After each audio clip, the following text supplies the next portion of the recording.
Welcome back to the Mina Kimes Show featuring Lenny, the only NFL podcast where one of the hosts thinks minicamp is for Shih Tzus and Chihuahuas. That's Lenny, who's actually part Chihuahua, though he probably denies it. I'm Mina Kimes, and I am joined today by a first-time guest, longtime friend of the show, I would say, but first-time guest, which is very exciting, here for a very exciting and appropriate topic. It is Diante Lee of The Athletic. Diante, welcome to the show. Thank you for having me. I feel like I finally crossed the final Rubicon in my little group chat because all of my other football friends have all been on the show before. So now I think I've officially arrived. I don't know if Seth Galina is ever going to cross that Rubicon. I'm just kidding. Big fan of Seth Galina, who used to host Too High with Diante Lee, which is a podcast I love. Diante, you worked at PFF, you've written for the New York Times. Now you're a football writer for The Athletic. How is that going? It was really odd. I was actually telling one of my editors that I feel like I have experienced two different extremes, like coming on covering the draft. I basically started on April 1. So like it was a complete sprint to the finish line through the live blog and all our coverage through the draft. And then you get like the NFL calendar, which just falls off a cliff basically a month after the draft. So, I feel like I'm twiddling my thumbs more times than not. But just trying to, get a little bit more familiar with everybody who works within the company, guys like Ted Nguyen, Robert Mays, obviously is somebody I'll have a really good relationship with, and, trying to figure out what exactly I'm going to do to carve out my voice here. Well, I think you do a fantastic job covering defense in particular. Just go check out Diante's pieces of The Athletic. You had some really great pieces during the draft about the different prospects, schematic fits with the teams, where they landed. And that's why I wanted to have you on for this episode, which is something I did last year with Dominic Foxworth, who, gosh, I hope Dominic doesn't find out about this. The episode was one that we ran, I think, around the same time, where we tried to predict the top 10 defenses in 2021. So you and I are going to try to predict the top 10 defenses this year. But before that, I thought I would actually review our picks last year. Do you want to hear them? Yeah, so I listened to like the first 20 to 25 minutes of the podcast and heard a couple teams that I kind of chuckled at, in hindsight, but I'm looking forward to hearing what else I missed out on. It's actually really interesting because some like weird stuff happened with a lot of defenses. Weird stuff, injuries for some of these teams. So last year, this was my list. Bucks, okay. Washington, absolutely not. Oof. But we all thought they'd be okay or good. I mean, I'm looking. There was no reason to predict the fact that everybody on that team was going to forget how to rush the passer last year, or play or cover. Yeah. Oh my God, that was such a weird. And obviously Chase Young got hurt. Okay. Right. Rams, good. Broncos, fascinating case, I think. Yes. So ultimately struggled a lot more than we expected. Some of that was due to injuries, losing Bradley Chubb, obviously. Some injuries at times in the secondary. And I think what's notable about the Broncos, they didn't finish in the top 10 or even 13 in DVOA, but they were just outside looking in EPA per play. So they were good at, bend, don't break at times. They just weren't complete as I thought they would be. Right. Okay. Niners. Good. Yes. Steelers. Oh, yeah. That was the one I heard and I was like, ouch. Lost some guys to it. I think Aluwala was in and out, right? Yeah. So actually, how many games did Tyson Aluwala play last year? I feel like it was not as many as we thought going into the season. Okay, here, 2 games, right, in 2021. Okay, the Colts, okay. I don't hate that. Didn't hate that. Saints, obviously, good. Patriots, good. And then the Ravens, again, I didn't expect the entire team would implode like one of the heads in The Boys. Like, I just, that's that one I feel like I get a pass for. Yeah, that's a mulligan. That's definitely a mulligan. So I guess I'll just read. So the top 10 teams in DVOA were the Cowboys, the Saints, the Bills, the Pats, the Niners, the Rams, the Colts, the Titans, the Cardinals, the Dolphins. So the thing I think I really want to talk about, and then EPA per play is pretty similar, different order, about the same teams though, actually. So I think the one that we just kind of got to address really quickly is the Cowboys, right? I mean, right. Did you see that coming? And like, what do you attribute their success last year to? I mean, the truth of the matter is a lot of it is just like Turnover luck and third down performance, I think, two things Yeah. that I think we all kind of know year by year, just like not very sustainable and are very, very volatile and opponent, specific and things like that. So if you smooth out, I think some of the turnover luck that they had last year, the fact that I do think that offenses will be a little bit more prepared for Micah Parsons to flex between being an off-ball linebacker and an edge rusher, some of the attrition they have on the roster in general. I definitely don't think that they're going to be like second in DVOA again, and I would not be surprised if they fell out of the top 10 altogether because they did give up a lot of explosive plays last year. They did, yeah, and I think I will say one more thing other than the turnover luck, because I think the pass rush was a lot more ferocious than any of us anticipated, Yes. because we didn't see, like, Micah Parsons becoming one of the best pass rushers in the I mean, I knew he was, like, a good blitzer Right. in college and stuff, but I didn't see him being Like an all that pro level edge good. rusher. Yeah, Yeah. and I think that obviously played a huge role in their success. I think they also had some kind of role players across the team uh, make strides, and they play better than I thought. Anthony Brown comes to mind in the secondary. Hmm. The safety position wasn't too bad, and then, like you mentioned, they got a lot of turnovers. So, yeah, very fascinating team. I think the rest, we can kind of, I guess, is not as confusing, but that one didn't see that coming at all. Was nowhere near my list, and it Right. sounds like they're not on your list this coming year. Do you want to hit that quickly? Yeah, I mean, I think it really just kind of comes down to me centering a lot of my argument just on like turnover luck. And, Yeah, obviously I've had a lot of conversation about like Trevon Diggs as a player, right? And I think that he kind of became, kind of like the poster boy, I think, for that conversation about turnover luck, not only talking about positional value, but just how you judge a defense in general. But even if you take it away from him, and you just kind of look at some of the things that happen with them statistically, in terms of how they defended the run, the explosive plays that they gave up, a lot of it was really just like flashpoint, type of statistical dominance that I just don't think carries over year by year. And for that reason, like when I'm looking at things and trying to see what's sustainable from one year to the next, a lot of the things that made Dallas so great defensively just don't carry over from one season to the next. And, I think that they were also pretty relatively healthy outside of like DeMarcus Lawrence defensively. So, yeah. if any one of those things goes left, it's always those little things that end up taking a team from being second to maybe 13th, which doesn't mean you're bad defensively. It's just not going to be as explosive for them this year, I think, than what it was last season. Do you think with the loss of Randy Gregory to Denver, they're just going to lean all the way in on using Micah as a rusher? I'd have to think that that's the plan, especially considering some of the ways that they were talking about Randy Gregory and the money that they say that they offered. Obviously, all this stuff Right. is kind of conjecture after the fact, but I'd have to think their comfort with letting him take a contract to go play in Denver, I think has a lot to do with the fact that they Right. trust that Micah Parsons can really still be a dominant edge rusher and that they think they can get something out of the rest of their linebacker core when he is playing on the edge. I don't love any of their linebackers, but clearly Dan Quinn sees something in the rest of that linebacker core that leaves him to believe that he can move Micah Parsons around and it's not going to kill them defensively. Yeah, I agree. All right, let's just jump into the list now. The way we're going to do this is you're going to give me your top 10, starting with one. I will respond and tell you where I have these teams.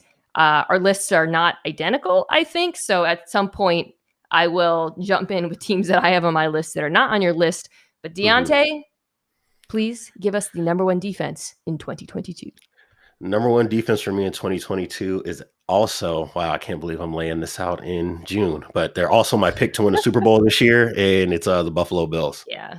Yes. Okay. So Bills are number one for me as well. So just to kind of recap how this defense has changed. Actually, a lot of turnover on the defensive line, right? Losing Mhm. Harrison Phillips, who was pretty solid Yeah, against the run. Vernon Butler. They add Jordan Phillips, Tim Settle, Daquan Jones. Don't know how I feel about that. I do want to talk about that with you. Ed Oliver, it's still there, of course. And then on the edge, they lost Jerry Hughes. They signed Von Miller to a big contract. And then, you're counting on your young guys, Greg Rousseau, AJ Epinesa, Boogie Basham to right. step up. Linebacker group, largely the same. Lost AJ Klein. Cornerback, you lose Levi Wallace. You draft Kyer Elam, and then you get a healthy year out of Tre'Davious White. And then, of course, they've got the best, I think, safety duo in the NFL in Micah Hyde and Jordan Poyer. Yeah, I mean, it's really just simple. It was looking at the names, and one of the things I thought about, and obviously 2015 is a long, long time ago. But when I was looking at Von Miller and the rest of this roster, I was like, he has to be looking around, feeling like he hasn't rushed a passer with the supporting cast like this since that year. And that's not to say that he's going to be 2015 Vaughn, but I think adding a star level pass rusher, which is, I think, what he showed in that playoff run, with the Rams, I think that if you can get anything like that out of him with the rest of the supporting cast, you are looking at probably the most well-balanced, defensive roster, I think, in the NFL. Yeah, I mean, Von Miller was so good he wasn't just, he was incredible down the stretch. And I've said, look, Yes. I don't think the Rams win without him, but he was really good in Denver too, which again, by the way, Yes. makes the whole Denver thing complicated. Just to compare him to Jerry Hughes, who I love. Jerry Hughes has been incredible for this team over the years, but I think as a player on the, decline of his career, Mm-hmm. finished with 55 pressures, 4 sacks, 5 QB hits. Von Miller, 82 pressures, 13 sacks, 10 quarterback hits. Ridiculous. I think if they hadn't signed him, Diante, I would be, as much as I love this secondary, it's the best zone coverage group in the league. I mentioned the Right. safeties, getting White back, obviously. I don't think I would have had them number one if they had not signed Von Miller, because this is, outside of him, a very young pass rushing group. Yeah, I'm with you. I think that, and if I think I probably would have still had them around like top 3, top 4-ish, and it Yes. just would have been that the margins between them and some of the other teams I consider at the top to be much, much closer. But yeah, having a guy like Von Miller clearly is kind of like a little nudge over the edge, no pun intended. And then I think that, you kind of mentioned some of the rest of the guys that they have with their pass rushing group. None of them are really like big time stars. And you think about a Greg Rousseau, who's just part of the rotation, a Boogie Basham, who can give you a little bit, AJ Epinesa, who can give you a little bit, Ed Oliver, who can rush the passer from the interior too.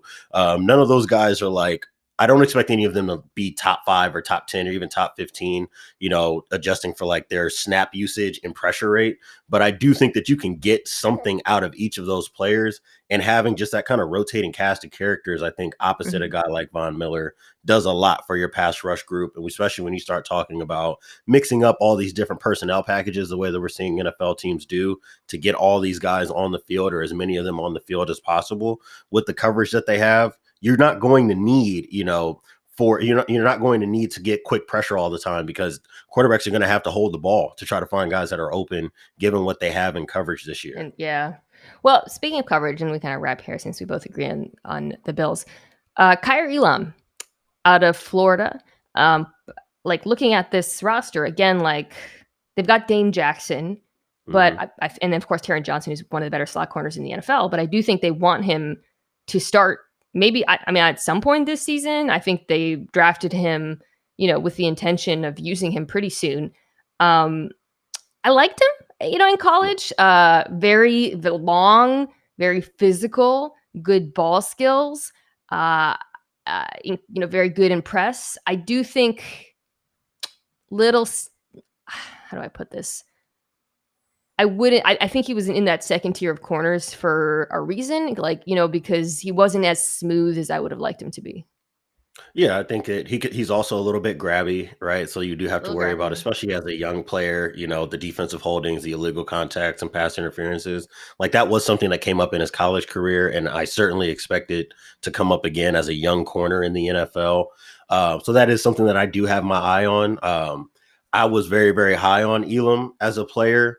I thought that, maybe a difference between you and I think I had him a little bit closer to like the top tier of corners. And I think that some of that just kind of comes down to like taste and style of play. Watching him as a corner, like that's a really big priority for me, is seeing somebody who's comfortable in press. And I'm not the only person to mention like how he played against Alabama in his career, or, playing against Georgia's wide receivers throughout his college career. He stands up pretty tall against, the Jameson Williams of the world. Yeah, I was just about to say the Bama game was one that, obviously him in man coverage versus Jameson Williams was really impressive. Although there were times where I was like, that gets called. That gets called. Yeah, absolutely. 100%. Yeah, he got a little generous with the hands, more than once in that game. But I do think that, and then when you talk about just like rookie development situations, I can't imagine anything better than saying that you have Taron Johnson playing, locked in as a slot corner, and I'm opposite Trey White. So if I am having a rough time, you can always just roll a safety over the top and play like your quarter halves types of things, or play kind of more soft in zone, which is something that they did a bunch of last year when Trey White went down with an injury. That's one of the reasons why Yes. they were able to kind of hold their position amongst the top defenses in the NFL, was that, Sean McDermott and Leslie Frazier were able to make those adjustments to be able to handle not having dominant talent on the perimeter. So now that they have it again, I do expect this team to be right at the top, of all defensive ratings and advanced stats. That's a great point about the adjustments after losing White. All right. Who do you have at number 2? Number 2. So this is tough. Number 2 for me, I'm putting the San Francisco 49ers there. Whoa. Okay. That's So I have them at 5. So keep going. okay. So I'm interested to hear who's in between for them then. But for me, I think a lot of it is what I've seen from them in terms of getting great pass rush up front, and then what their linebackers and their nickels, like all their interior defenders, what they're able to do, both in terms of stopping the run while playing a bunch of like too high coverages. And, I think that you've talked about, and I've had, a bunch of my colleagues come on and talk with you about, what they do with their linebackers in terms of getting depth and taking away those explosive plays in the passing game. Like, just looking at the roster alone, I may not say that, but every time I've said this about this 49ers defense, they've turned around and like returned top 5 to top 8, top 10 types of defenses.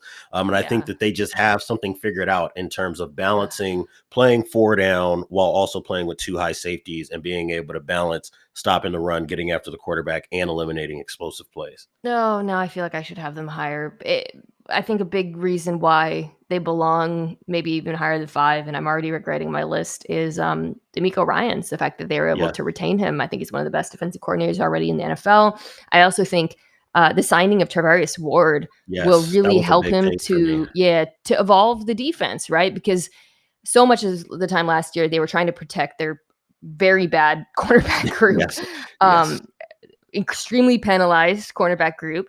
And, I think with Tarvarius Ward, who comes from Kansas City, he can play more man coverage. I think Ward is not a liability in terms of, the penalties and whatnot.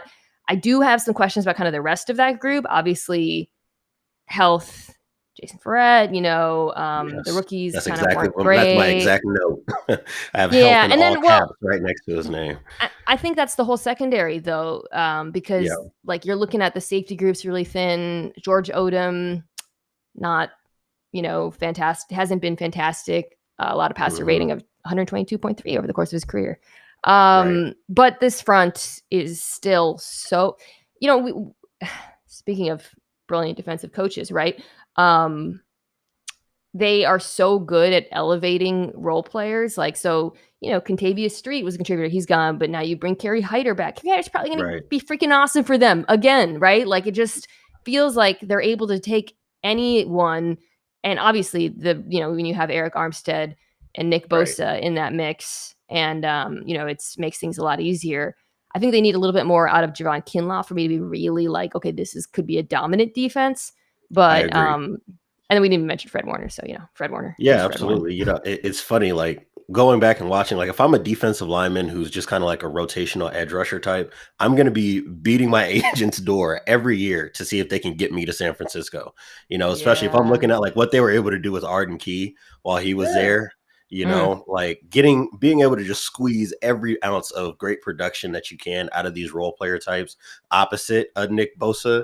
It's done so much for them defensively. I think that drafting Drake Jackson to add into that secondary pass rusher rotation with D Ford and Samson Ebukam, like there's a lot there. I think that you can see in terms of pass rush. So I don't think they're going to miss out on any of the departures they've had in their defensive line rotation. So that's one of the things I'm really looking at. And then you kind of touched on the rest. Having Charvarius Ward to go play one-on-one coverage more often allows them to do more. I think with this defense, Warner and Greenlaw were both great last year. And if they're healthy, in the secondary and, you get another great year out of Jimmy Ward the way that they did last season, I do think that they can still cover for, the fact that I don't think they have a great second option at safety, a great option to play opposite Jimmy Ward. And I do wonder about, some of their interior defensive line rotation outside of Eric Armstead. Yes. So they've been able to make it happen before, but we'll see. DJ Jones, sneaky underrated loss at nose tackle for this team. And he's going to appear on one of their teams, I suspect, that might make this list. Well, okay. Number 3. Well, who's 2 for you? I'm fascinated to hear who's 2 for you. Or are we going to circle back around to yours? No, I'll tell you. So I had the Packers at 2. Is that crazy? No, because they're my three. Dude, I just kept looking at this depth chart and Yeah, they're it's so sickening. stacked. They're so Yeah, it's stacked. sickening. That like, Yeah. yeah, they Oof. are the definition of no weaknesses on their defensive roster. So I guess we can just jump there then, since that's your two. Well, And I just they're your 3, you said. Yeah, they're my 3, and, Okay. like, all my notes for them is literally just, like, a list of names, like Kenny Yes. Clark, Devontae Wyatt, Rashawn Gary, Preston Smith, Devondre Campbell, like, I can run down the entire lineup, and it sounds ridiculous. Like, I can't believe that there is a roster that has both a quarterback of the caliber of Aaron Rodgers and a defensive lineup like this, that exists in the NFL. I think that they did a great job of bringing in Quay Walker to kinda address that second linebacker spot. Mhm. I think our good friend Justice Mosqueda has kinda detailed the revolving door that they've had, at the second level of the defense, and some of the concerns I think they've had with Devondre Campbell stepping out of the box to be more of a pure coverage player. I think after last year and seeing some of the improvements he made, just playing in the box as a run first and maybe matching up with running backs type of defender, that's clearly his best usage. And getting a Quay Walker who can step out into space every once in a while, like he did at Georgia, and playing coverage. And he's just another huge body, to play in the box against the run game. And Mhm. that's one of the things that always sticks out to me is when you take that lineup, like when NFL on ESPN or Fox or CBS gives you those lineups of faces and heights and weights, like that has got to be the hugest defensive front in the NFL, I think, So, pound for pound. yeah, I mean, the depth, on the line, having lost Tyler Lancaster is one thing, but then I forgot, like, Jarran Reed was on the team. I mean, not that he's, like, a superstar, but, him, Wyatt Clark, who remains one of the most is he underrated? I feel like maybe he's not underrated financially maybe or amongst Right. NFL people, but, like, he's so good. I mean, Um, interior defensive linemen in general are always going to be, I think, underrated outside of like the Aaron Donald division of yes. interior linemen. Right. Yeah, so I think and then you talked about the size in the linebacker group and suddenly you look at like, man, this what was once a very glaring weakness on this team suddenly looks like a strength, assuming Devondre Campbell wasn't a one-year wonder. Right. Which is, I mean, what he had like a Josh Allen-esque leap last year. I think Yes. like Like dude legitimately went from being a bad linebacker to a very, very good linebacker. unreal, unreal. But I love the drafting of Quay Walker. I do think you lose to Darius Smith, so I think edge rush is going to be something to keep your eye on. Obviously, Rashawn Yep. Gary's gotten. He also, I wouldn't say he took a Devondre Campbell like leap, but he's gotten better and Hmm. better. And then the secondary. They didn't have one of the 3 best cornerbacks in the NFL last year, and Right. they get him back in Jair Alexander. Which is just amazing. I was really impressed by Eric Stokes, who's the 4th most targeted player in football. I thought Yes. he held up pretty damn well in that, his first year. And so, like, and then of course the safety duo is good too. I just think they're so talented at every level, and then they're also well coached with Joe Barry as the defensive coordinator. Yeah, absolutely. And you kind of mentioned that the Bills are probably the best team, I think, playing in zone coverage, especially when you're looking at like some of the split safety stuff they do as far as quarters and Yeah. cover two and all that. And I do think that they were the best performing, but the Packers might have been my favorite to watch, like on all 22. You would just see teams like take these dropbacks and safeties are just coming flying out of the roof to go take away these dig routes or curl routes, and you've got like these great underneath defenders, playing in zone coverage or playing Titan coverage, and carrying guys up the seam and forcing quarterbacks to really have to work to number 3 and number 4 in their passing progression. And that's how a team that had or was missing Zadarius Smith for, a good chunk of the season was still able to create some kind of pressure, and I Yeah. do think that that's going to help them a lot because there is no, to your point, dominant, clear cut number 1 edge rush type guy. Preston Smith and Rashawn Gary are more like pocket crushers, power rush Mhm. types, late pressure, cleanup pressure type guys. Devontae Wyatt and Kenny Clark can get after quarterbacks, but they're the same type of ilk. So I think that having a healthy Jair Alexander, who I do think we'll probably see more in the slot this year against these 11 personnel types of looks, I think adds even more versatility and inability to play tight end coverage with their guys, in the secondary. So I'm really looking forward to seeing what this defense looks like. Okay, so I think we probably have the same 2 teams next. So so wait, first tell me what you think the 2 teams are. I'm going to guess. I'm Not going to guess not the Charger. order necessarily. I'm guessing Chargers and Buccaneers because those are my two next teams. Wow. Okay. This is where we're really different. Okay. I, at the very last second, took the Chargers out of my top 10. No way. Oh, I I have to know. hear I this. know. I'm going to regret it. I know. It was, I just, Well, if it's for just you know what? if it's Okay. just for I'm editing general them. Chargers reasons, I can't argue Well, that logic. okay. Let's just talk about the Chargers. So you have them at 3, you said, or 4? I have them at 4. Okay. So let's talk about them. I probably should have, I was a weird, I don't know. I felt pressure. I was looking at the Eagles and they were just so much better than I thought. And I was just very Mhm. panicking. Okay. So obviously the Chargers had one of the craziest off seasons, right? Right. And the additions of Khalil Mack, JC Jackson, Right. Wild. However, I I think, still have some adding concerns. depth with Sebastian Joseph Day and Austin Johnson, like, those are 2 good players as Morgan well. Fox, yeah. Mhm. So what's your hang up? This linebacker group is not good, man. Oh, I agree.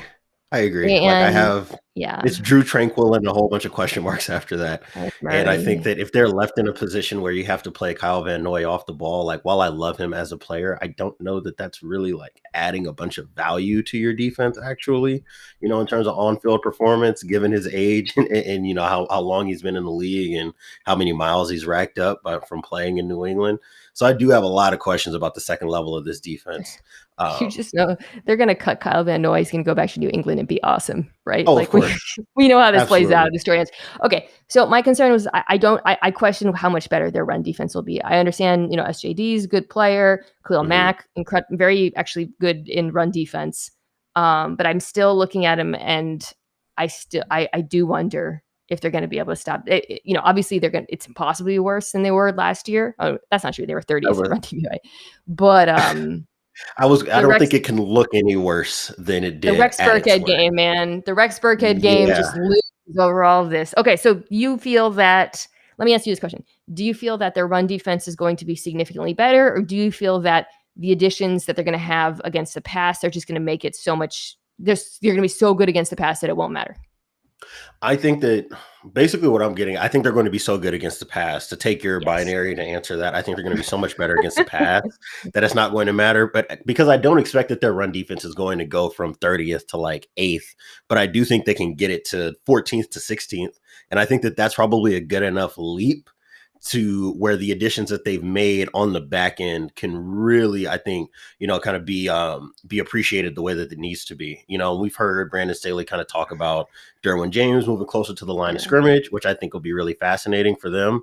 And what that might add to them, not only in terms of like personnel versatility, but getting Derwin in situations where he can really thrive, right? Like, whether he's manning up on tight ends or just playing out, into the curls and flats and cover 3 and quarters and, not asking him to always have to play deep or in the middle of the field. That was something I think that they had to do just kind of based on what they were missing at times last year, especially once the injuries started hitting in that that kind of mid-season part of the year. I think that having this depth, if nothing else, makes it more likely that players like a Derwin James and some of the other guys that they've had on roster don't get squeezed into roles that don't really fit what they needed from them defensively. Do you feel that they have safety depth though? I guess a lot of it comes down to how you feel about like whether or not JT Woods can be like an immediate contributor. Yeah. I'm kind of up in the air about it. I don't think that it's like star depth, especially when you're talking about some of the other teams that we've discussed. Like, it's not even close to the Packers, certainly not even close to the Bills. I would say that you're probably arguing them in the same way that you would with the 49ers, which is like, hey, if their defensive backfield with JC Jackson, I think a better Asante Samuel this year, given some added experience. Yeah. Yeah. He had some ups and I downs, think but that obviously that'll playing kind of with cover Jackson. from them. Yeah. Yeah. I'm with you. So like that's one of the things that I had questions about, not only Asante Samuel, but like what Mike Davis's role is going to be on this team last year, because he did not look great. He did not look great last season. So yeah, I mean, this is it's still a little touch and go in some spots. No. So a lot of this is kind of stars and scrubs esque. I was just about building. to say this is kind of Rams-esque, which makes sense given coach's lineage. Like, can the additions that they've made, the superstars they've added, be kind of force multipliers on position groups that maybe Right. aren't that deep. I think and then you combine that with Brandon Staley's scheme. I think it could definitely work.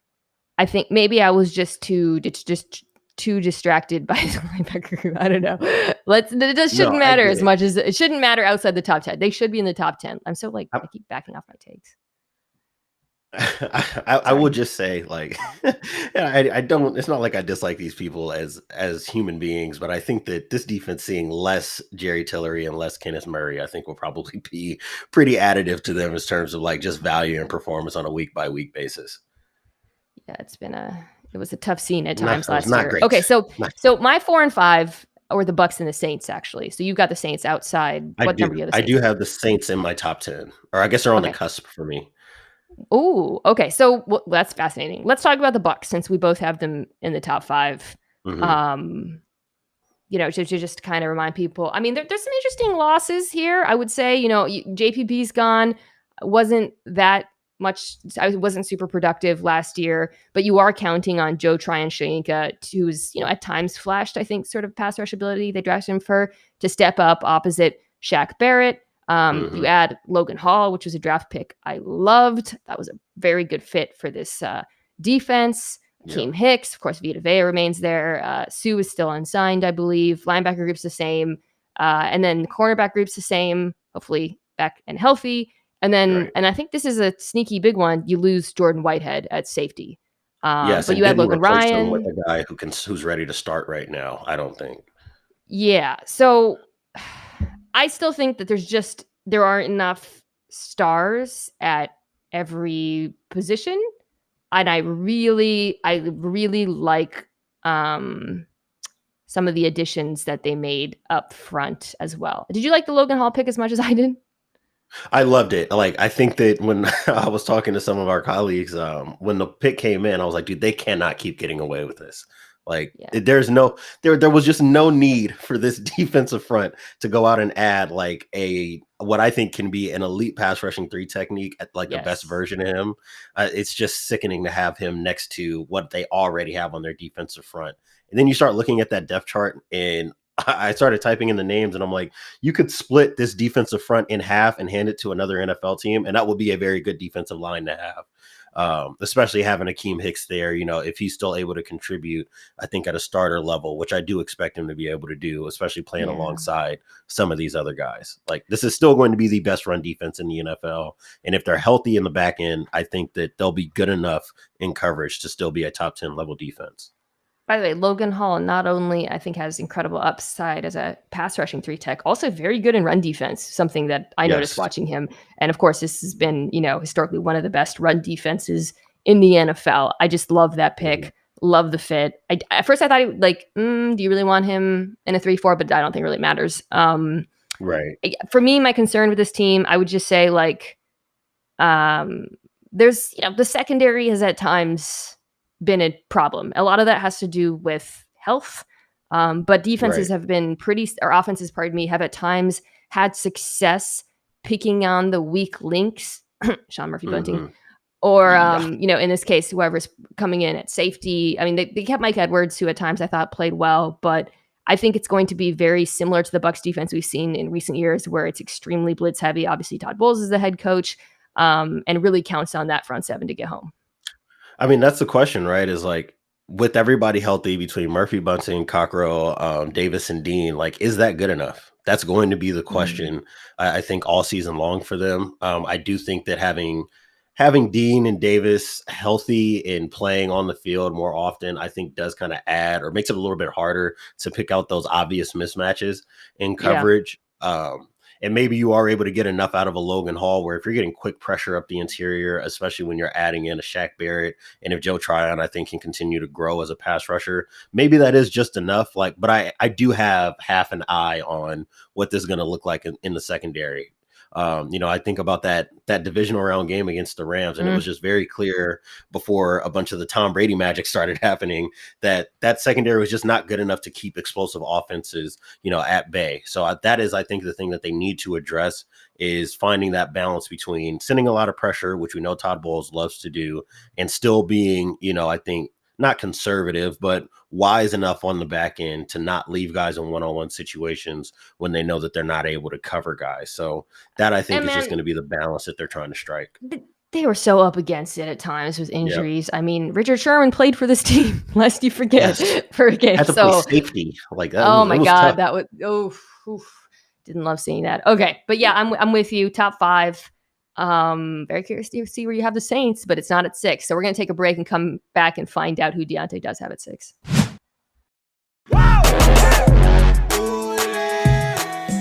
All right, man. So it's not New Orleans.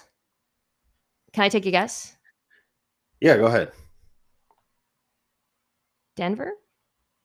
No, not Denver, but it is a team that I think you've mentioned before when we were talking about the Philadelphia. 4 and 5. Yes, it is the Philadelphia Eagles. I have them, I think, at 6, if I'm counting correctly. And a lot of this is just like additions to necessary pieces, necessary roles within this defense. So whether it's through the draft with Nakobe Dean and Jordan Davis, obviously the more talented player, but I think getting Nakobe Dean is a huge add for them at linebacker. That'll do a lot for them, especially if he's healthy and ready to contribute. They needed an athlete at the second level that has the kind of range that I think Dean has. Having Jordan Davis to play next to Fletcher Cox, I think, is ridiculous and creates a nice little succession plan because I do think that this might be it for Fletcher Cox this season, at least in Philadelphia. Maybe he gets another contract, but it definitely seems like he's on the way out. Getting James Bradbury, late in the spring, I think that was a major add to play alongside Darius Slay. And perfect for what they do, by the way. Absolutely. 100%. So I love having those guys on the perimeter now. And then, a lot of this, I think, just kind of comes down to the fact that they don't have great safeties. So now you're really going to have to hope that your pass rush is enough to get home to keep you from giving up a bunch of explosive plays up the seam. But that's basically where I think that defense is at. And I do like the additions enough to be able to defend the run, and having good play at cornerback on the perimeter is usually what you need, I think, to get close to being a top 10 level defense. And that's where I have them at now. Yeah. So the safety position is the biggest problem on this roster. Rodney McLeod's gone, so you're looking at Anthony Harris, Marcus Epps, Kevin Wallace. But otherwise, the secondary suddenly looks really nice to me. I mean, you talked about obviously having Darius Slay, who's been excellent for this team, opposite James Bradbury is great. But Avonte Maddox, who kind of was bad once they about it. I watched a lot of those games. he's actually kind of nice inside. And I think they've kind of figured out, that's the right role for him. The front seven, the defensive front, I'm not going to say compare it to the Super Bowl D line in terms of the depth. It's obviously not that great, but it's pretty freaking good, man. I mean, the Hassan Reddick signing, weirdly kind of flew under the radar, I think. But he's been very good now for 2 years as a pass rusher. And, they've done a really nice job of kind of phasing, building the next generation while, obviously some of the stars from that Super Bowl are aging and nearing the end. You mentioned Fletcher Cox, Brandon Graham's getting up in years, and, Javon Hargrave, who hopefully be healthy this season. But what I love is you got a player like Jordan Davis, and as you mentioned, you can just ease him in situationally, and hopefully over the course of the season, his role will expand. But I just really like the depth in this group. I would say just linebacker, if Dean's healthy, I feel so great. If he's not, I don't feel good at all. It remains an issue. Yeah. Okay.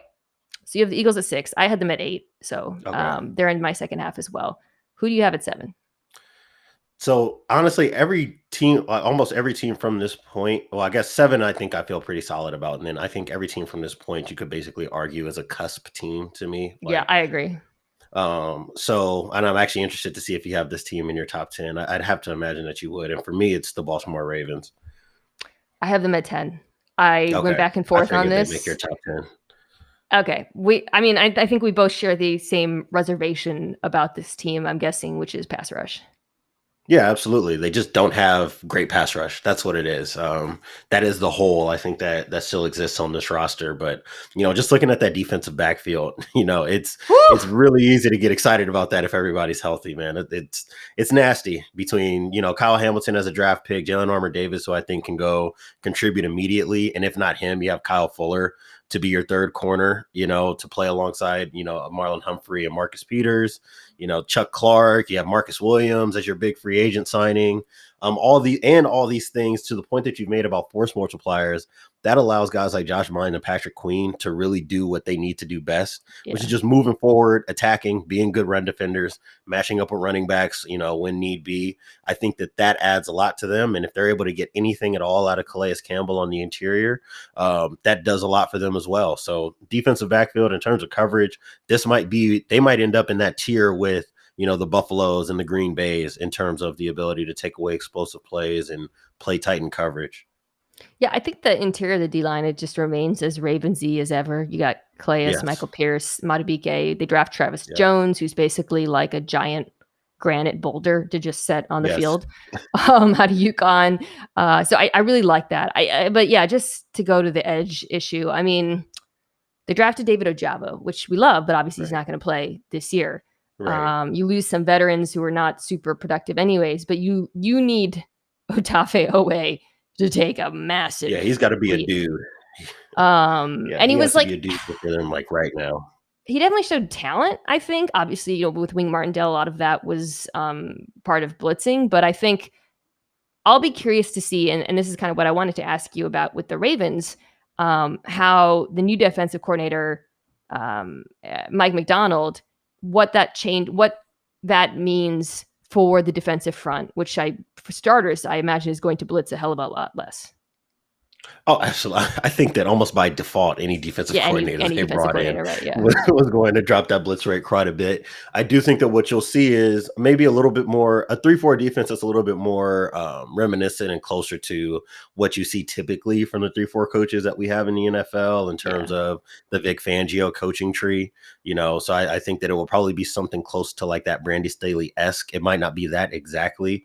But if you go and look at what McDonald was at Michigan as a defensive play caller, there was a lot of that, changing personnel groupings, playing with 5 down defensive linemen, and 2 high safeties, which is a really difficult, kind of midpoint to strike schematically, like asking guys, on the edge to really, I think, unlock what you want to do on the back end of the defense. I think is going to be a really big piece of that. And that just puts that much more of a question mark on guys like Odafe Owe, right? And Yeah. how he's going to perform. So that's what it comes down to. And I think that if you're able to get good outside linebacker play out of their guys on the edge, and now you're really able to get the most out of a guy like a Kyle Hamilton, and we know what Marcus Williams is as a versatile safety, there's a lot of potential there. I think to be a really, really elite defense, especially like on third downs and things like that, where you can start manufacturing pressure a little bit better than what I think they'd get if they were just in a straight 4 down, cover one type of look like you typically see in the NFL. Yeah, I think this team, I mean, first of all, like obviously getting Marcus Peters back healthy and then Marlon Humphrey. No, he's such a good player, but it really, that gif of Jon Snow standing before the Yes. army from Yeah. Game of Thrones. That's what it felt like watching Marlon Humphrey down. Poor Yes. guy, like, and Jamar Chase is just posterizing him. He's a good player. He just was literally on an island By last year. himself. Yeah. But so getting all those guys back is enormous and obviously allows Coach McDonald to do some of the Fangio-esque stuff you talked about. But I do think this team is like a really Mhm. fascinating case study for how much safeties matter in today's NFL Yes. because they are stacked at safety Loaded. right Yeah. now. I thought they might trade Chuck Clark, but they haven't. So right now you're looking at Marcus Williams, who I think is an upgrade for them, one of Mhm. the best free safeties in the NFL. And then you Mhm. add, so you got Clark, who's a little bit more of a thumper, and then Kyle Hamilton, who's like this versatile weapon. Who, by the way, he can also use to rush the passer. I Yes. would hope he does. And Yes. suddenly it's like, oh damn, okay, what is this defense going to look like? And it really becomes. I think it all starts with that position. Yeah, I mean, it's all like snap usage and personnel usage. That'll tell us a lot. I think that while I did expect, like you, for Chuck Clark to maybe be moved, the fact that they didn't clearly, I think, kind of signals to me that they think that there's a high level of value that they can get out of playing like dime packages where Chuck Clark can play in the box, which is something that he's done very, very well throughout his career. Clearly they see a lot of value in that. And then not only with Clark, but with Hamilton, playing those guys close to the line of scrimmage when they need to. Both of those players are comfortable doing so. And again, that just unlocks so much more for you defensively. And if they're healthy on the perimeter, that does allow you to play a little bit more man-to-man coverage. It does allow for a little bit more single high. And maybe you can pressure when you need to. And I do think that that's going to be something that's important for them too, kind of harping on what we've been talking about in terms of a lack of a pure pass rush on the edge. All right. Number 8. So I think this is where we're in the zone where the team, like you said, it's a lot of cusp teams, and I think you could flip a lot of orders. Yeah, I was going to say, this is probably the part of the list where I think I'm most prepared to end up being dunked on a year from now when we kind of look back on this. So I will put, I can't believe I'm doing this. I'm going to come to regret this.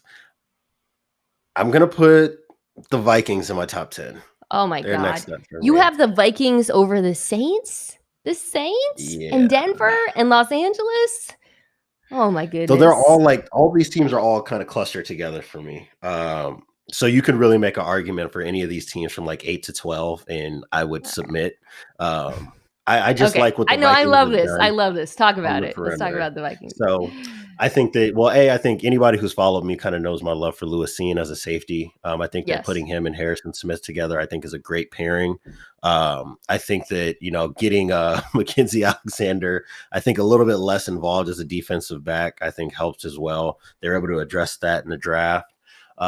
With Kyler Gordon, not Kyler Gordon, he's a Bear. Who am I thinking of? Andrew Booth. Drafted. It's slipping my mind. There you go, Andrew Booth. So if he's healthy, if he's healthy and he's able to play in the slot, I think that does a lot for them.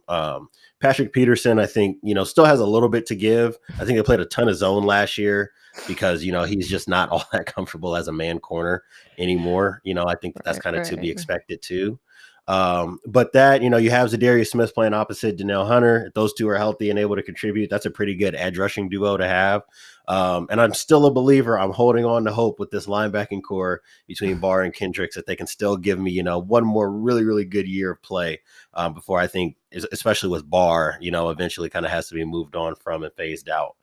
So that's kind of what I'm looking at for them. I think that what they have on the interior is enough. And I'm a big believer in Ed Donatel as another Vic Fangio acolyte. I think bringing in a different flavor defensively. And I think that that'll kind of help them get back to, I should say, playing at a high level on the defensive end. All right.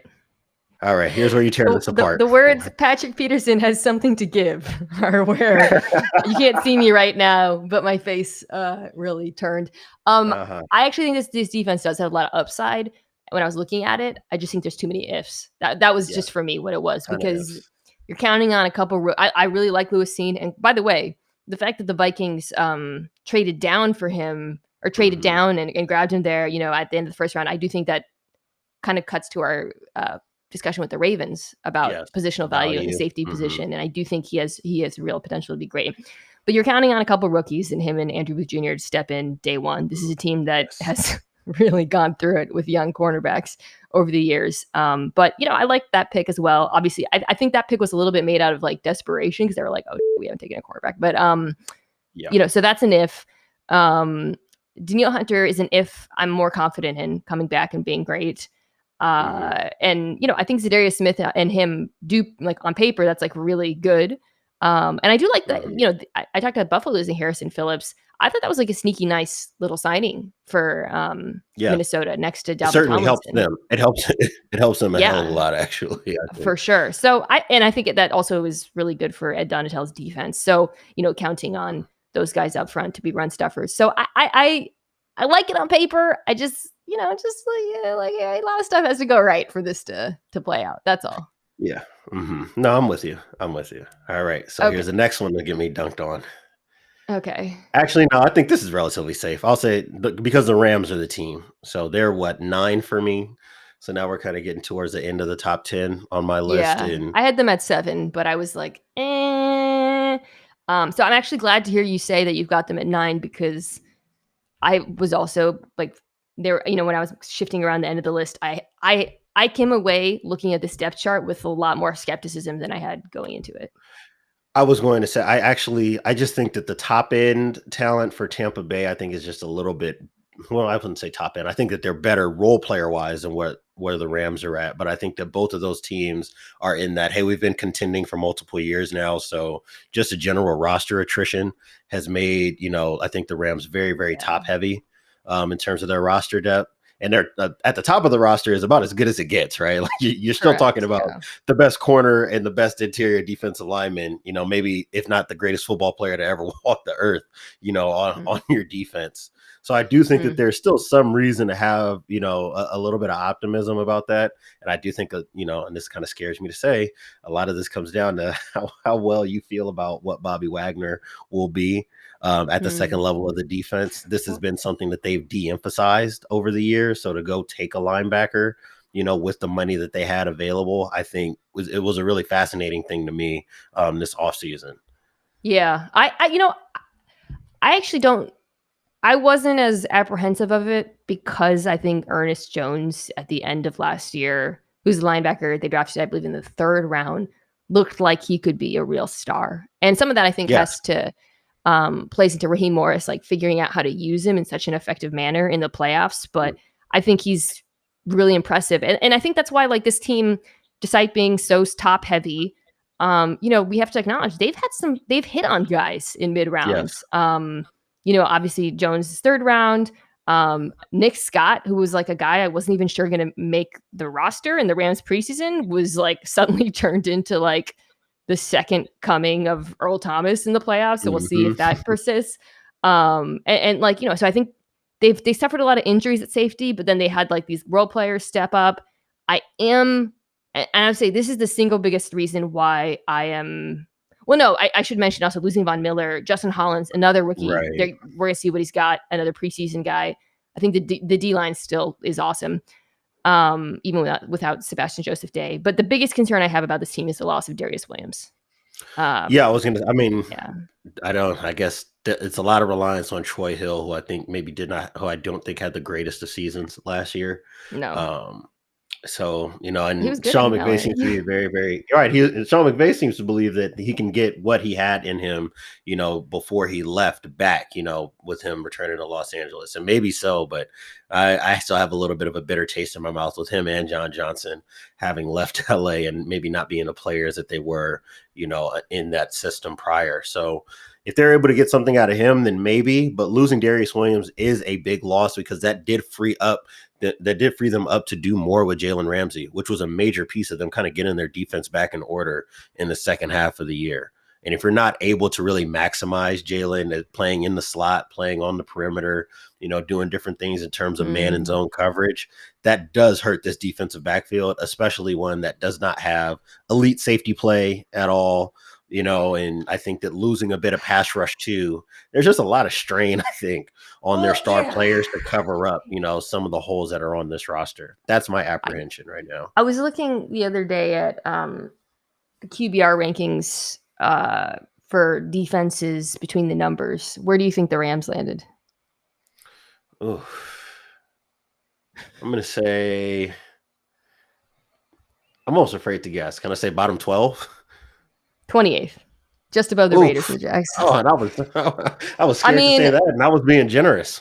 And that's at all levels, so it's not just the safeties, right. But also a lot of it had to do with offenses exploiting the linebackers in coverage. And I think that's where I get a little bit concerned again. Like, as much as I said Ernest Jones is good, and I think Wagner will be helpful against the run, right. I think that's still going to be an area that offenses, famously the 49ers, take advantage of against this team. All right. We're down to so I have a bunch of teams that obviously you haven't talked about. We're down to the 10. You have still not taken the New Orleans Saints. I just want to point that out here. The New Orleans Saints are dropping rapidly. They're in the green room. They're crying because Diante Lee has not selected them yet. Hugging moms and are you going to stop their slide? Yes, we will stop the bleeding here, and the Saints will round out my top 10. I'm actually, and I think that again, it's it's the same conversation that we've had with these veteran-laden teams or teams that are trying to contend year over Yeah. year, which is just like trying to turn over the roster. I think the biggest thing for me was just like the loss of Marcus Williams. That was like a Mm. really big gut punch for me in looking at this roster. But everything outside of that, like, they're good players, are still really, really good players. And I still love this defensive backfield. I'm just maybe a little bit up in the air about what Tyrann Mathieu was going to be in New Orleans, like what they're actually going to ask him to do. Um, Yeah. that's really, I think, where a lot of this is kind of stems from, is what this defensive backfield, specifically at safety, is going to look like in this upcoming season. If they still had Malcolm Jenkins, who, by the way, retired playing at a freaking high level. High level, I was yes. And when he left Philadelphia, I was concerned that he might be finished. Like, he did not look very no, motivated to be a good football player at the he end of his Eagles tenure. he finished first in success rate and coverage amongst all DBs in the NFL last year. That's just speaking to his Ridiculous. down competence. You know what I mean? Right. So very impressive. I would feel so much better about the Matthew edition if Jenkins was still there, and I could say, "Oh, Tyrann Mathieu's going to Mhm. be a chess piece in this defense," and Right. Dennis A Allen's going to. luxury more than a straight Yeah, up I still need. think I still think he's a good player. I think at times last year in Kansas City, it was almost like he looked kind of disinterested or whatever. By the way, Uh-huh. I love that they brought Daniel Sorensen with him. Tyrann's like, I can't escape. The part of the reason I'm higher on them, I think Marcus Williams is better. I think Marcus May is good, who they signed to I do replace think him. Marcus May is good. I guess I'm part of it. Part of my question with that is just like, I think that both of those players are probably better playing closer to the line of scrimmage. So it's just Yeah, like, how do you shake out who plays or who fills what role, that's a good point. And that's probably the thing that I have the most questions about. But in terms of everything else, especially like at the cornerback position, I have all the confidence in the world, in the three DBs that they're going to have out on the field when they're playing nickel. Yeah. Whether it's, starting off with Marshawn Lattimore, who I still think is in that conversation for top 3, top 4 corners in the NFL. Yeah. Well, and then Chauncey Gardner-Johnson's one of the top 3 Yep, CJ slot corners. Gardner-Johnson, one So of, if not the best slot corner in the NFL. So, I mean, the front seven is the same. So, right. and they were just so good. I hear your concerns about age. Obviously, Cam Jordan is kind of the name there, but Hmm. And Marcus Davenport maybe he has not lived up to his draft status, but Right. I think has shown enough down to down consistency to make me, I guess, confident that they're going to continue that level of play, get more out of Peyton Turner, who was a draft pick last year. Right. I don't know, man. And Demario Davis is one of the He's best still linebackers in the league there, too. and, So and they've got I don't want young. to. They lost Quan Alexander, but they've got young linebackers, off-ball linebackers, who I Mhm. think kind of come along. Onyemata's still Right. there. Right. Man, Pete you're such a Werner was hater. fine for them last year. Do you, Yeah, you might have be I, right. Maybe are you you're right. regret? Are you regretting having? Yeah, I think that you're walking me off my take now. Okay, so there are 2 teams that I had in the top 10 that were not in your top 10 that we should talk Okay. about. I got bullied into this, and I didn't want them. I think I ranked them too high, but I still think they belong in the top 10, and that's Denver.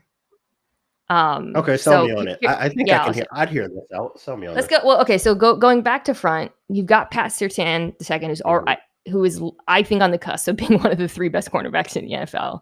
Yeah. You've still got Kareem Jackson and Justin Simmons. Jackson was a little bit boomer bust last year, but Simmons continues to be one of the best safeties in the league. Mm. Other than Surtain at cornerback, you bring in K1 Williams, who I think is super solid in the slot. Ronald Darby, whatever. It's a little dubious. But I think the combination of Surtain, K1 Williams, Kareem Jackson, and Justin Simmons is enough. And obviously they had a lot of injuries last year with Fuller and Callahan. Right. Linebacker group, surprisingly decent. Josie Jewell. I like Josie Jewell. I like Josie Jewell a lot, man. Yeah, he's a really good run defender. And then up front, we talked about the Niners losing DJ Jones. I think getting him there, and they lost Shelby Harris, which is kind of an underrated loss. But I think next to Draymond Jones, that'll be a very confusing, but I think productive duo because of their names. And then you hopefully get Bradley Chubb. You lose Von Miller, but you get Randy Gregory. I think that's a downgrade. And then you drafted Nick Bonita, who is a player I really liked. I mean, you're not needing him. I think you can use him as a designated pass rusher in this defense, and I think you can really get some production out of him. I mean, that's major for Benito to be in a position where he's not going to be asked to be a Right. plus player as an early down run defender type, because that's just not where his game is at right now. It really wasn't what Oklahoma asked him to do while he was there either. But yeah, to your Yeah. point, like Bradley Chubb and Randy Gregory absolutely need to have a breakout duo type of season, I think, to get the most out of this defense. And if they maintain their health, especially like at the linebacker and defensive back position, maybe you are able to squeeze just close enough to be in the top 10. And this was one of the teams that was on the cusp for me too. So I can be sold on it. I think if they're healthy and you get a good Bradley Chubb season, I can see it. And this is something, I guess the only other question I really have, and this is one of the reasons why I put Buffalo number one, is like opponent adjusting, like having to deal with what that Yeah. division is going to be That's really fair. rough. Like, the reason why I feel so good about the Bills is because of the quarterbacks that they have to Mm. see. Like, you get 6 games against Tua, Mac, and Zach. Like, I feel pretty confident that they're going to be near the top five, if not number one overall defensively. I think for this defense, health is going to be of the utmost importance. And I think getting breakout years from their role players is going to be major because of the quarterbacks and offenses that you're going to be seeing on a week Mm. by week basis in the AFC. But you're not worried about the Chargers defense? No, because I I guess I just like Bosa. I like what Bosa and Matt can do for them as Yeah, pass the rushers, pass and then defense is so good. The exactly Chargers defense, you could really contend, is built to play in their division. I think right, that's a good case for them. right. Okay, the other team I had on the cusp, or I had in, but is not on your list, and is a team that I went back and forth on a lot. I had them at 9. Is the Miami Dolphins. So Ooh, that's interesting. Okay, it is. So the reason is it's largely the same right. as last year. I thought Javon Holland has the potential, who was a rookie last year, right, at Oregon. Hmm. That was his first year, and at safety has the potential to be an absolute superstar. Maybe I'm overestimating him, but I think he's He just had a a great year. No, he had an dude. excellent year He last year. ball hawk too. 10 passes Yeah, defended. I mean, a couple of picks. Um, I think there's continuity throughout. I think Christian Wilkins, that was a much maligned draft pick, suddenly looks like a right, really, I wouldn't say like a star, but he's a really freaking good player. You keep Agba, right. Jalen Important Phillips piece with the for them. quietest 10 sacks ever seen. Granted, Miami blitz like Yes, 99% of the time, but yes, and then you add Channing Tyndall to augment the linebacker group. You keep Xavier Howard. Obviously, Byron Jones has been disappointing for them. Cornerback, I would say, is a question, but it was a question last year, and they still were just freaking crushing teams with their pass rush. So I don't know. I just there's continuity with Josh Boyer. I mean, who was their defensive coordinator last year? You lose Flores though, which is important. But I just kind of I think I can see it. they've got like good players, and I was kind of at first I was like, this roster's so thin, but then I was like, well, like Wilkins, Howard, Holland, like Agba, those are good players. Yeah, and I mean, continuity is certainly the strongest argument for it. Keeping your defensive coordinator, who was technically the defensive coordinator last Yeah. year, to call the defense helps. They were already an extremely young defense, throughout Brian Flores' tenure anyway. So I think holding this group together and allowing them to grow together has, kind of given them some pretty positive returns, especially with players that, when you think about your Emmanuel Agbas or, your Jerome Bakers, guys who at different points maybe didn't look like the greatest players in the world and have kind of grown Mm. to being useful role players. So I can certainly see, just from the perspective of continuity, and I think having, a certain baseline of, I guess, plus-ish play at every position, and some guys who I think do have the potential. You mentioned Javon Holland. I think Xavier Howard at his best is another guy who can get to an elite level at times. I think that they have some of the pieces. I think a lot of my question just kind of comes down to, was all the secret sauce with building this defense out exclusive to Brian Flores and the way that he sees defense? Yeah. That's kind of what And I'm looking to have answered I think, the fact that they lived and died so much based on with whether or not they Memphis. got home is, I Yeah, mean, 24th in yards after catch per reception, 21st in yards per completion, but then you see the pass defense overall numbers and they're so high and it's like, okay, well, like we see what's going on here. So, yeah. All boom um and bust. I don't know. I think like Phillips, I mean, I think he had 10 sacks and 7 hits, which usually suggests regression. Hmm. When you have more sacks and hits and all that. But I think another year, that was his first year. He had the quietest 10 sacks of like any rookie I can remember. So I don't know. We'll see. I think, okay, so let's just kind of talk about, let's stay on the cusp here. Are there any other teams that you had in the cusp that you feel like a little bit iffy about leaving out? They probably really don't even deserve, I think, on talent to be on the cusp because I don't think it's the most talented roster. But I guess maybe it's just like my respect over the decades for Bill Belichick still has them kind of hanging around like the cusp for me. It's just, man, the roster, man. That roster is it's been stripped. It is not nearly as shiny as what it was even 2 years ago, and certainly not as good as what it was last year on paper. I just don't understand some of the decisions that they've made. Well, anyways, so like the biggest concern, I mean, cornerback. Who is playing corner on this football team? Jalen Mills is your number one corner. Jonathan Jones is a good nickelback. He's still there. He's good. And then you got Malcolm Butler back, and then it's just they drafted Marcus Jones in the 3rd round. I will say, I think Kyle Duggar is ascending. And yes, I love Duggar. I like the safety I love group. Adrian Phillips, like Peppers and some McCourty. of the role players. They got players, yeah. I don't want to position it as though it's a talentless defense, but man, no. Christian Barmore, I thought was awesome as a rookie, and it was only going to get better. Judon, still like Dietrich Wise, he's still a pretty good contributor. Lawrence Guy, still a good contributor. Like there's something there. Where are the stars? I think that is the question. When you look at this, you're kind of like, okay. And I thought Judon was like so hot at the beginning of the season, and then tailed off a little bit. But yeah, I just think it's not there just aren't stars on this defense. And this is something I think that I've talked to a few people who cover the Patriots, and they've kind of made mention of this too with some of Gerard Mayo's comments about evolving this defense schematically. I think that we kind of saw that in some of the linebackers, the moves that they made, getting lighter guys, faster guys in theory. I do think that there's probably going to be a little bit more of like old school cover 3 zone stuff. They've definitely been phasing out how often they've been playing man. It started with losing Stephon Gilmore, and now not having JC Jackson either. You are not playing cover 1 the way that they have over the last 4 or 5 years. Like that would be, I think, a death knell for this defense. So I'm really kind of fascinated to see maybe playing a little bit more soft zone, maybe playing a little bit more like 4 down and getting out of some of the 3-4 stuff. I think that we know Bill Belichick for kind of seems like is being hinted at happening. So if that's the case, now not only are we talking about personnel takeover and a lack of stars, but a different defensive approach. And one that I think that there have been a lot of conversations around whether or not you can still live in that world where you're just rushing for and playing a lot of like zone coverage. There are a lot of questions about whether or not you can do that in the NFL, especially playing single high. Obviously, you as a Seahawks fan would know. I feel like every conversation about your team, about your favorite team, is revolving around that. So I'm really just fascinated to see whether or not, they're able to make this little philosophical adjustment work with the talent that they have on roster. Yeah, I think it comes down to, if you're going to rush for, do you have the guys who can get home the way Seattle, that was always the most underrated aspect of those Seattle Legion of Boom teams, was how quietly stacked they were with like Averill and Bennett and whatnot.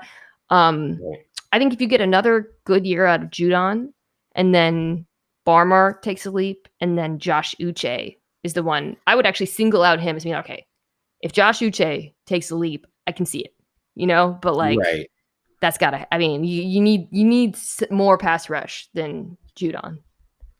Yeah, I mean, and Judon is nice as a player, but you're not. It's just tough. It's tough for me to lay out exactly what this pathway is to be in top 10. So here's the team I have on the cusp. The Tennessee Titans. You surprised? Same. Not at all. You're same. Yeah, no, I agonized over whether or not I think that they would be top 10. Yeah, okay. So the front is largely the same. Mm-hmm. The law firm of Landry, Dupree, Simmons. Or did they lose someone? Who am I blanking on? Oh no, Autry. Autry's still there, of course. Yeah. Mm-hmm. I think Dupree can be better than he was last year. He was coming off of an injury going to that season. Right. I just think like that was probably but maybe not. Linebacker group has, they've had guys leave, early draft picks, but I think you've had guys like David Long, I think is totally serviceable for them. And then you get to Then you get to the secondary, and this is where this is a big if team. So Kevin Byard's amazing, obviously. Right. The corner group is very young, but Extremely young and inexperienced. but I kind of like some of these players. Like, so I think Mhm. Christian Fulton really started. Like, I thought he looked better last year than I expected. I think in his rookie season, he's put in some pretty inauspicious positions. I think Elijah Mhm. Molden is a very good nickel. We'll see Yep. what they get out of Caleb Farley, and then they drafted Roger McCreary, who, despite the T-Rex arms, like, that dude has a really solid track record of playing good wide receivers in the SEC. So very young, very if team, but I just kind of find this corner group exciting.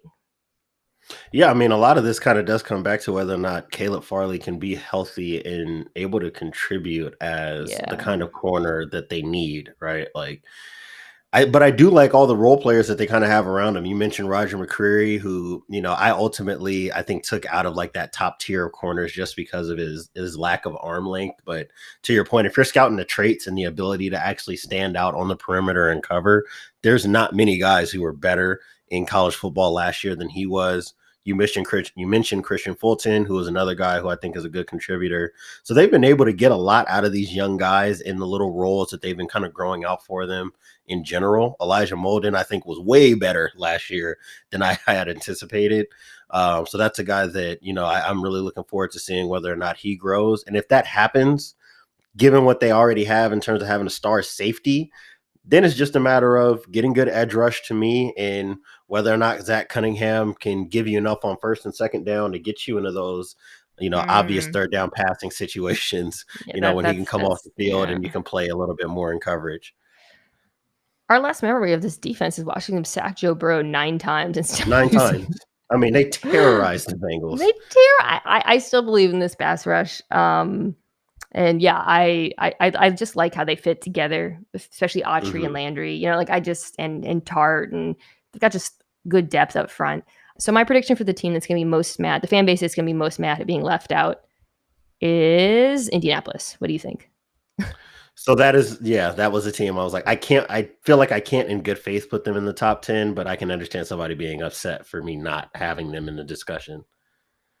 Made some pretty big signings this offseason, very uncharacteristic in some ways, adding Yannick Ngakoue to rush the passer opposite Kwity Paye, and then signing Stephon Gilmore, which was kind of fascinating given what this defense is, but which is Gilmore being such a man guy in this defense, playing Right.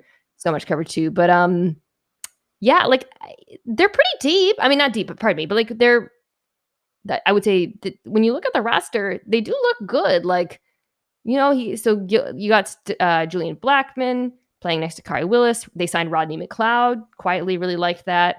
I think opposite Gilmore, I have some questions about cornerback. Mhm. Kenny Moore in the slot's very good. And Mhm. then I think I would just say, well, I don't know. The pass rush is good. Like, It's with not bad. I DeForest mean, having Buckner, Ngakoue now to play with DeForest Buckner and Kwity Paye, like, it's a yeah, pretty good front four. yeah.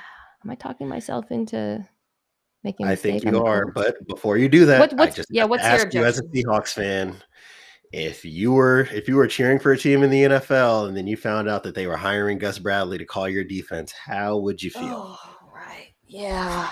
Well, I think they've got the personnel for it. I'll just start there. I mean, I don't feel great about it, but I do think that, like, just they have the to do what he does, which is, most cover 3 of any team at this point left in the league. No question. Raiders last year. I expect him to do more of the same. Mhm. The talent is right for that. It's Yes. not where the NFL is going. It's not. I don't think it's like optimal, but I do think, to our discussion earlier, like, they do have the right players to pull it off. Oh, absolutely. Like, this having Gus Bradley there is going to be great for a guy like Darius Leonard. I think you get to play a little bit more downhill. I think that his skill set, fits that well. We've talked about the front four bodies. Like, if there's one thing that we know for a fact, it's that Gus Bradley, like all the Legion of Boom guys, like, they have a very almost religious commitment to building out their front four and trying to get good pass rushers across the board. And I do like what they have up front. And I think that this defense really tailors to that well too. It's just like, to your point about where the league is and where it's leaving, I just really have concerns about whether or not living in this 4-down cover 3 world all the time, you're really not pressuring or blitzing at all. And you're not playing a ton of man. That's just not been something of Gus Bradley that he does very often, and certainly not something that he's done, over the last 4 or 5 years as a defensive coordinator. I just have a lot of questions about whether or not you can still live and thrive in that world, in 2022. Yeah, it's an interesting choice for Gilmore. Okay, the last team I'll just mention before Dinks and Dunks. I did consider the Browns. I think on paper, the roster has some, it's pretty similar to last year, actually, right? But Right. I think you can make a case for, a team that obviously did struggle, had some injuries and just uneven play last year. I think getting, a healthy season out of Denzel Ward, who's one of the best cornerbacks in the league. They just rewarded him. And then if you have guys like Greg Newsome, Greedy Williams, step up, another Jeremiah Usu-Koromoa, a linebacker, I thought was awesome. Him taking another step. And then John Johnson kind of reverting a bit to form. Right. But that's a lot of things that have to happen. Yeah, I mean, a lot of this is just all the pieces are there. It's just a matter of performing, right? Like having to your point, Newsome and Ward, like that's an excellent 1-2 punch to have at corner. I think, the more you get out of Greedy Williams, the better. I think that, he may be kind of rounding into shape. I think as a DB when he's on the field. So I'm kind of looking forward to see whether or not those three can turn in, a high level of performance in terms of coverage, because I do like just about everything else that's on this roster. I love John Johnson when he's playing to the way that I think he can. Jadeveon Clowney and Myles Garrett, I think kind of pair up really well, not only as run defenders, but as, I think they play well as a 1-2 punch in terms of getting after the quarterback when Clowney's healthy. So that was kind of it. I know that like some of the bodies that they lost up front last year ended up really changing, I think, what they wanted to do defensively. So if they're able to maintain their health and a guy like Owusu-Koramoah can continue to grow as a player, like I said, all the pieces are there to make it happen. It's just a matter of actually being consistent on a week-by-week basis. All right. Those are our lists.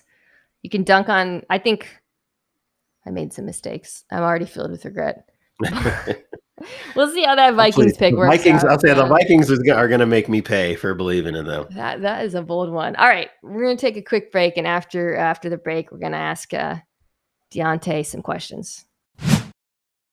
And now it's time for Dinks and Dunks. I'm getting paid for this, right? This is Dinks and Dunks. As always, 5 questions, 4 from me, 1 from Lenny.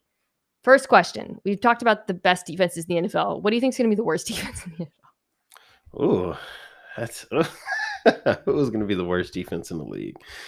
Sorry, I should have sent this one before. Let me marinate. I want to hear your pick before I give mine. What? You can't flip it on me and make me pick one. This is tough.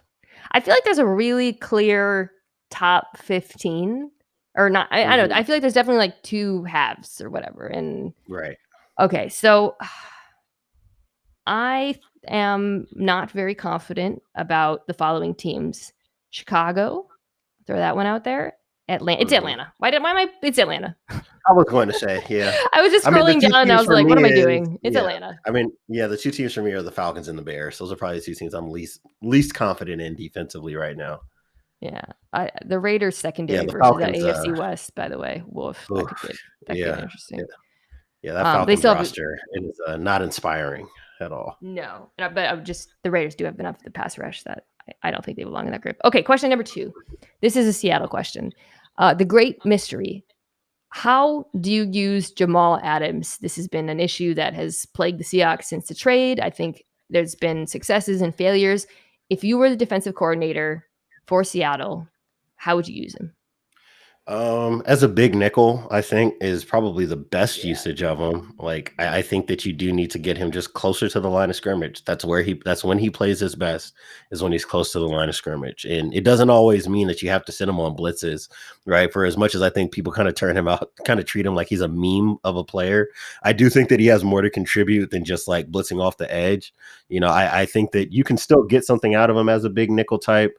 Obviously spinning down and playing single high and getting him close to the line of scrimmage, that works as well. And, one of the things that I will say is that if he is going to be a deep safety moving to more of a quarters and quarter half type of system, which it seems like is on the way with Sean Desai, Clint Hurt. I've written about it. You've discussed it, bringing in all these kind of like Vic Fangio acolytes onto the staff. If that's happening, if those two events, I think, are happening at the same time, I think it's most likely that you get the best potential version that you can out of Jamal Adams on this defense.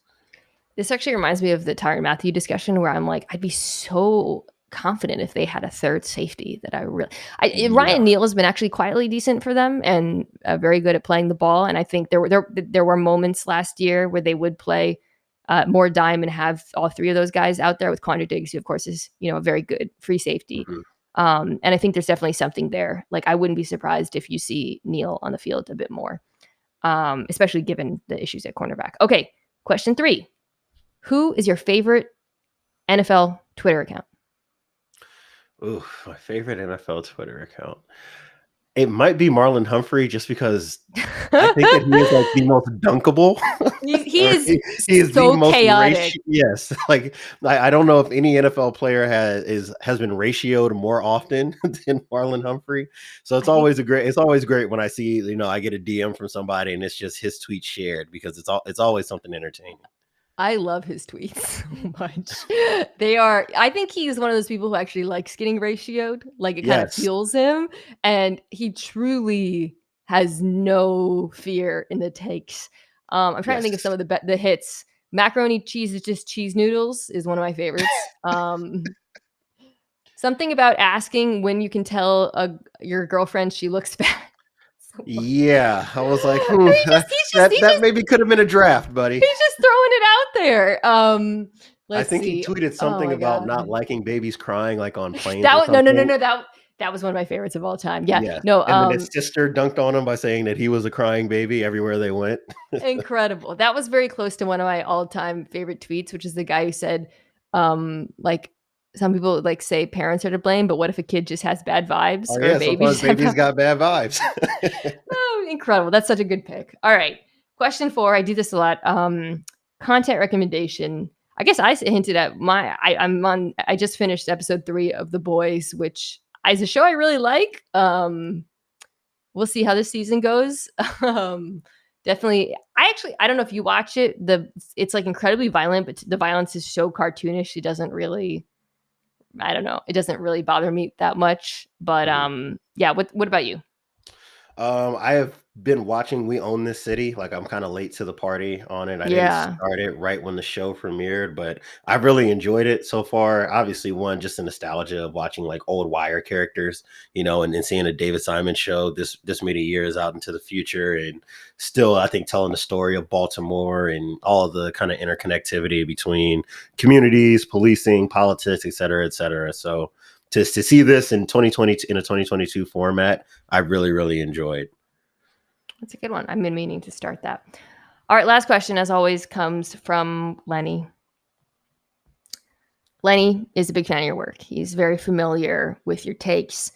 He wants to know, if/when Trevon Diggs wins Defensive Player of the Year, will you deactivate your account? No. As a matter of fact, I might do the petty thing and just retweet the tweet that seems to pop up every like month and a half when people start talking about cornerback rankings. I might put a couple GIFs up. No, but on a serious note, I think I'm trying to separate myself from that take. I think I told you before we got on the show that he is probably not my biggest fan in journalism right now. So has he hit back? Oh yeah. Well, when we're off air, we can definitely discuss that. Oh, your beef? Okay, all right. Yeah, sorry, that's a terrible way to end an episode with such a teaser, but overall, a very non-terrible episode. Diante, thank you so much for joining the show. Well, thank you for having me.